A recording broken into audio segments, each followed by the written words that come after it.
तो hello guys, welcome to our channel Foot Snipers. और 2025 की पहली वीडियो लेके आ गए हैं आपके पास। सो गाइस, बात करते हैं so called one of the greatest football clubs की, जो कि है बार्सिलोना। दोस्तों, आपके घर में ज़रूर कोई ना कोई ऐसा बंदा या ऐसा रिश्तेदार होगा जो इतना बेशरम हो चुका होगा कि एक पॉइंट ऑफ टाइम पे आके ना उनको शर्म आनी बिल्कुल बंद हो जाती है ना। वो इस लेवल के बेशरम हो चुके हैं। कुछ ऐसा ही दोस्तों ये क्लब भी हो चुका है बेशरम, क्योंकि इस क्लब ने जो एम्बेरसमेंट की जो हदें हैं वो सारी पार कर दी हैं। अब एक्चुअली ना ये क्लब और हम जो इसके फैंस हैं वो एम्बेरस होना ही बंद हो चुके हैं, है ना। क्योंकि ये जो क्लब है जिसका इतना बड़ा नाम है, क्योंकि देखिए ये मैं आपको बता दूं कि one of the greatest clubs में ही ये चीज़ें होती हैं। आपका क्लब जब धीरे धीरे ग्रो करता है, बड़ा बनता है ना, तभी आपको ये प्रॉब्लम आती है। छोटे क्लब्स की प्रॉब्लम नहीं है ये कि आपको अपनी स्टेडियम की घास बेचनी पड़े, आपको अपने स्टेडियम में शादियाँ ऑर्गेनाइज करवानी पड़े फैंस की, ताकि आपके पास पैसा आए, है ना। आपको वीआईपी सीट्स बेचनी पड़े अपने क्लब्स की, ताकि आप एक प्लेयर को रजिस्टर कर पाएँ। तो ये कुछ चीज़ें हैं जो कि one of the greatest club footballs के जो होते हैं उनके पास आती हैं, है ना। एंड वो इकलौता क्लब बार्सिलोना ही है जिसके पास ये सारी दिक्कतें आती हैं।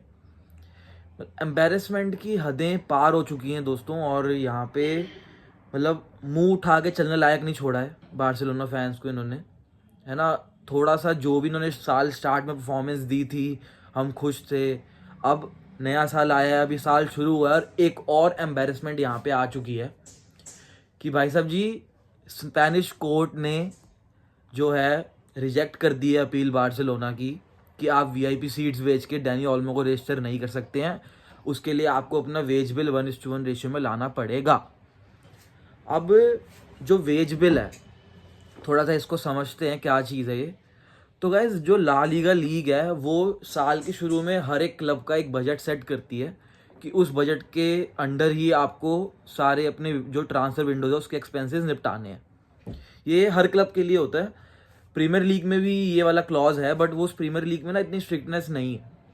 ला लीगा में स्ट्रिक्टनेस थोड़ी ज़्यादा है, ठीक है। तो उस बजट के अंडर ही आप स्पेंड कर सकते हैं। तो अगर कोई क्लब 1:1 रेशियो में चल रहा है, उसका मतलब है कि अगर वो क्लब 10 मिलियन का प्लेयर बेचता है, तो वो जो 10 मिलियन अमाउंट है वो क्लब 10 मिलियन अमाउंट को दूसरा प्लेयर साइन करने के लिए यूज़ कर सकता है पूरा। बट क्योंकि बार्सिलोना के जो वेजेस हैं वो उस बजट से काफ़ी हाई हैं, ठीक है। बार्सिलोना ज़्यादा सैलरीज पे कर रहा है, ज़्यादा एक्सपेंसेस हैं बार्सिलोना के। तो उस वजह से बार्सिलोना जो है 1:1 रेशियो में स्टैंड नहीं करता। जितने के वो अपने प्लेयर्स बेचे उतने के वापस खरीद नहीं सकता। फॉर एग्जांपल, अगर कोई क्लब 10 मिलियन का प्लेयर बेचे तो वो 10 मिलियन जो अमाउंट है वो अगली साइनिंग में यूज़ कर सकता है। बट बार्सिलोना ऐसा नहीं है, क्योंकि ऑफकोर्स ग्रेटेस्ट क्लब है तो स्पेशल चीज़ें तो मिलनी चाहिए ना ऐसे क्लब को। तो बार्सिलोना क्योंकि अपने वेज गैप काफ़ी ज़्यादा उसका हाई है, तो बार्सिलोना अगर अंदाजन बताऊं आपको, तो 10 मिलियन का अगर वो प्लेयर बेचे तो 3 या 4 मिलियन ही उसमें से यूज़ कर सकता है, क्योंकि बाकी के 6 मिलियन जो वो सैलरीज पे कर रहे हैं बाकी प्लेयर्स को, वहाँ यूज़ हो जा रहा है। तो ऐसा कुछ हिसाब है इस क्लब का, ठीक है जी। बात करते हैं डैनी ओल्मो की। तो डैनी ओल्मो गाइस जब आया था, ठीक है, अब हम सब ने उसकी परफॉर्मेंस देखी है भाई। मतलब टफ कंपेटिटर है, अच्छा मिडफील्डिंग गेम है, मतलब अटैकिंग मिडफील्डर एक तरह से खेलता है हमारे लिए वो।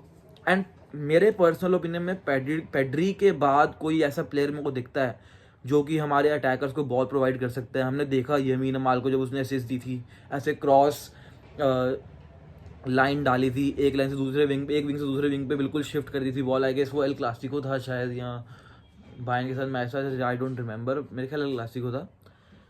तो ये चीज़ें जो है पेड्री के बाद मैंने देखी है ओल्मो को करते हुए, है ना। पेड्री जैसे बॉल प्रोवाइड करता है प्लेयर्स को, तो उसके बाद ओल्मो एक ऐसा मिडफील्डर है बार्सिलोना के पास जो प्रोवाइड कर सकता है ये चीज़ें, ये बॉल्स, ऐसी बॉल्स प्रोवाइड कर सकता है, अटैक में होल्ड कर सकता है वो प्ले को। तो भाइयों, एक तरफ तो डैनी ओल्मो है जिसका एजेंट अभी भी वेट कर रहा है कि भाई कुछ बार्सिलोना रेजोल्यूशन निकाले इसका एंड वो स्टे करे इस क्लब में, उसको नहीं छोड़नी है बार्सिलोना।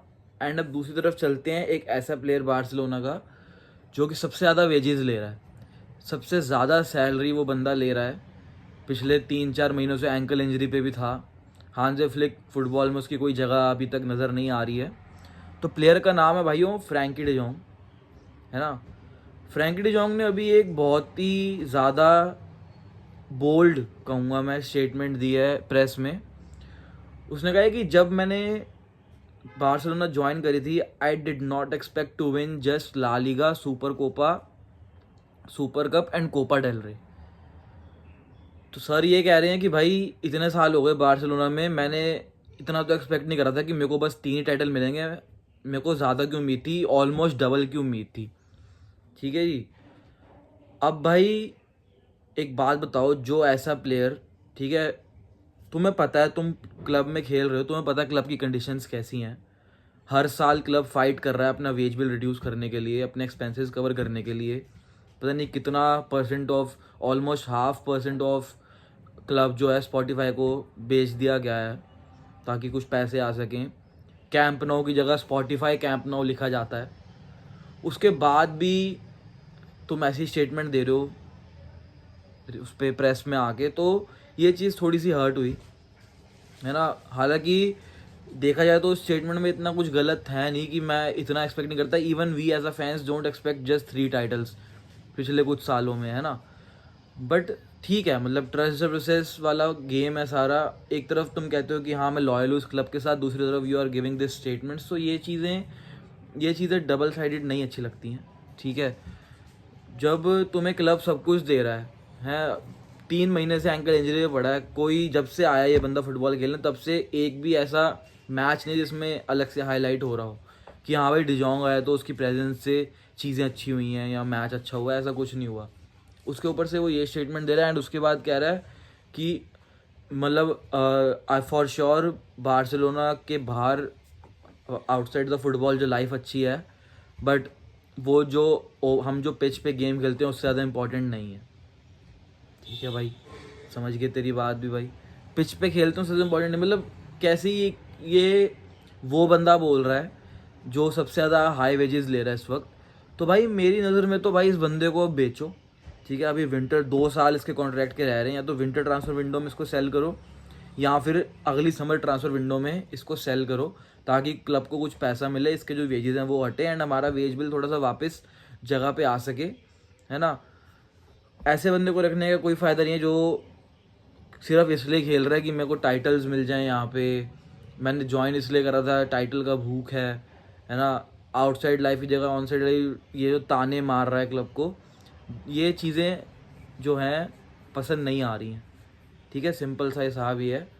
तो मैं तो कहूँगा भाई ऐसे बंदे को फेंको बाहर। ठीक है, इस बंदे को निकालो और बेचो। ऐसा ना हो कि 1 साल रह जाए और ये एज अ फ्री एजेंट निकल जाए क्लब से। इसके बदले में आई गेस यूनाइटेड बहुत ज़्यादा इसके लिए एक्साइटेड थी फ्रैंकी डी जॉन्ग के लिए। अभी काफ़ी क्लब मिल जाएंगे, player is good, player is nice, तो अच्छा अमाउंट मिल जाएगा। तो इस बंदे को निकालो। और हम देख भी रहे हैं कि हांजे फ्लिक फुटबॉल में इसकी कोई जगह है नहीं, इसकी कोई एक फिक्स पोजीशन नहीं हो पा रही है।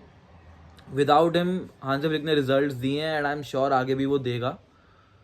एंड इसकी स्टेटमेंट के बाद तो मेरा थोड़ा सा दिल टूट गया and I am against him. मैं पहले काफ़ी इसके साथ था कि नहीं यार डिजोंग ने संभाला है टीम को when we were at the worst, काफ़ी अच्छा गेम खेला, डिफेंस में खेला, अपनी पोजीशन के बिल्कुल ऑपोजिट खेला, अटैकिंग मिडफील्डर है, सीबी खेल रहा है, ये है वो है। बट भाई कभी कभार club is always above the players. तो भाई इसको अब यहाँ से निकालो। इसके बराबरी में हम 1 या 2 साइनिंग्स और अच्छे ऐसे 17-18 साल के बंदे ला सकते हैं, है ना, जो हमारा काफ़ी ज़्यादा पोटेंशियल में यूज़ हो सकते हैं। एंड मेजर फोकस अब यहाँ पे बारसा को करना है। डैनी ओल्मो की रजिस्ट्रेशन का क्या रेजोल्यूशन निकलता है, लेपोर्टा क्या दिमाग चलाता है, अभी किसी को कुछ नहीं पता गाइस। तो देखते हैं, तब तक के लिए गुड बाय, मिलते हैं अगली वीडियो में।